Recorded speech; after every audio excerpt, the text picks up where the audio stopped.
सुप्रभात।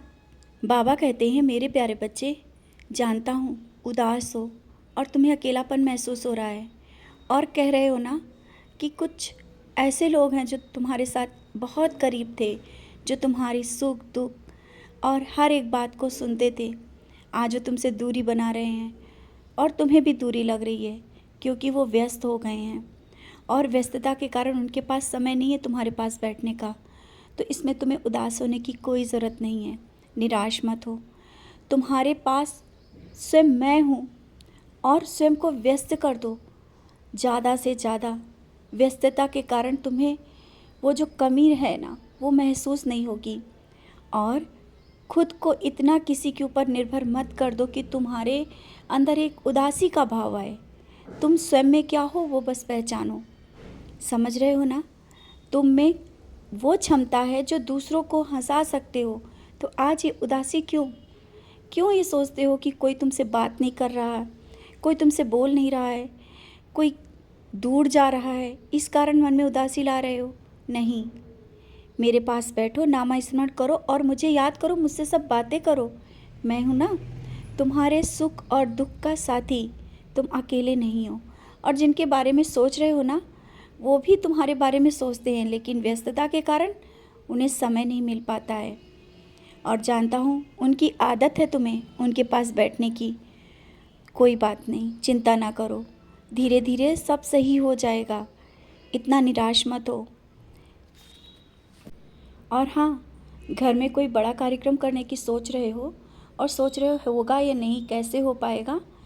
तुमने सोच लिया तो समझ लो हो जाएगा। चिंता ना करो, सब इंतज़ाम हो जाएगा। आगे बढ़ो, धीरे धीरे रास्ता मिलता जाएगा। और पैसों की व्यवस्था जो तुम सोच रहे हो कैसे होगा, वो भी हो जाएगा। बस तुम अपने कर्म करते चलो, रास्ता मैं दिखाता जाऊंगा, इंतज़ाम मैं करता जाऊंगा। और ये मत सोचो कि किसी के आगे हाथ फैलाने की ज़रूरत पड़ेगी। नहीं, मैं कभी ऐसा होने ही नहीं दूंगा। बहुत ही जल्दी तुम्हारा कुछ ऐसा काम होने वाला है जिसका तुमने बहुत दिनों से इंतज़ार किया। शायद जो घर का सपना देखा है, वो घर का सपना भी पूरा होने वाला है। बहुत दिनों से तुमने मेरे सामने अर्जी भी लगाई और वो अर्जी में देर हो गई ना, कोई बात नहीं। अच्छा होने के लिए थोड़ा समय लगता है। जल्दी ही तुम अपना घर कर पाओगे, ले पाओगे। जो देखा है, जो सपना है, उससे भी अच्छा, बहुत अच्छा। और सब कुछ बहुत ही अच्छे से होगा। चिंता मत करना। तुम्हारा घर का सपना और हाँ, कुछ ज़मीन जायदाद के बारे में जो तुम्हारे मन में एक विचार चल रहा है, परेशानियाँ चल रही हैं और कुछ उलझनें चल रही हैं, उसका भी सुलझाव हो जाएगा। जल्दी ही कोई रास्ता मिलेगा और वो रास्ता तुम्हारे हित में होगा। चिंता नहीं करना। और जो तुम्हारा है वो कोई ले नहीं जा सकता है। समझ रहे हो ना? चिंता करने की कोई ज़रूरत नहीं है, मैं उससे ज़्यादा दूंगा। बस उन चीज़ों को लेकर के मन में परेशान मत हो। इतना परेशान होने की कोई ज़रूरत नहीं। तुम्हारा तुम्हारे पास रहेगा।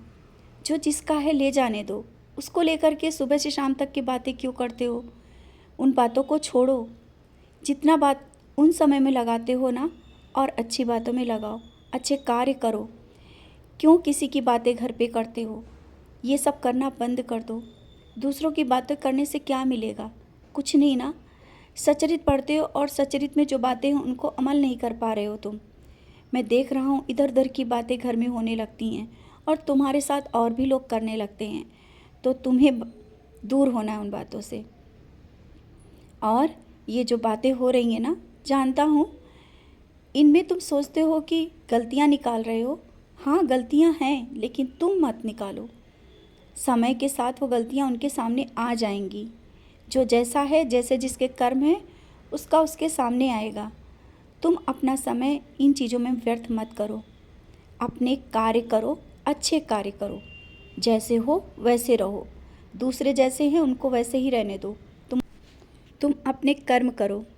और हाँ, थोड़ा योगा भी कर लिया करो। योगा अभ्यास, ध्यान, साधना इस समय तुम्हारे लिए बहुत ज़रूरी है। क्योंकि जो हाथ पैरों में दर्द है ना, और तुम जो सुस्त से महसूस कर रहे हो, स्वयं को बस उदास उदास से महसूस कर रहे हो, इसके लिए ध्यान, साधना और योगा बहुत ही आवश्यक है। समय निकालो अपने लिए, अवश्य करो। समझ गए ना? निराश ना हो, मैं हूँ, मुझसे बात करो, खुश रहो, वो सब कुछ दूंगा जो तुम चाहते हो। जैसा तुम चाहते हो उससे भी बेहतर, लेकिन बस समय का इंतज़ार करो। खुश रहो और मुस्कुराते रहो।